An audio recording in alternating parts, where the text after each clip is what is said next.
Voy, haligi radar kameralarini sindirib tashlagan okaga 2 milliard ilib qo'ygan ekan bo'ynlariga. Okaga qiyin bo'pti, achindim. Prosta. Tirikchilik qursin. Taksi qilib, arendaga mashina minib, haligi qilib tirikchilik qiladiganlar bor. Ularga, конечно, qiyin bo'ladi-da. Radar pulini to'lasinmi yo 5-10 ming klient chiqsa, "Oka tez yuring" desa, bosib yurganda radarga tushadi. 20 ming pul oladi-da, anaga 300 ming, 400 ming shtraf to'laydi. Kam qilib aytganim bu.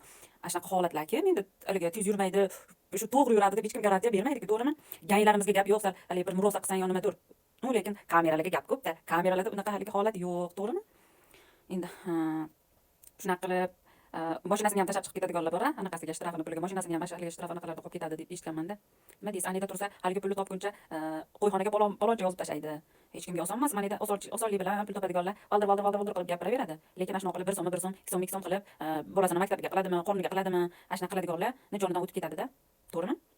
To'g'ri. Keyin haligi yo'qchilikdan yetkazolmasdan unisidan pul oladi, bunisidan pul oladi, qarzga botadi, kredit oladi, keyin haligini vaqtida bera olmaydi, keyin nima bo'ladi? Orada firibgar bo'ladi, fitna, bir-birini aldagan, urgan, sudlashgan, mehr oqibat ham yo'qolib ketadi shunaqa qilib.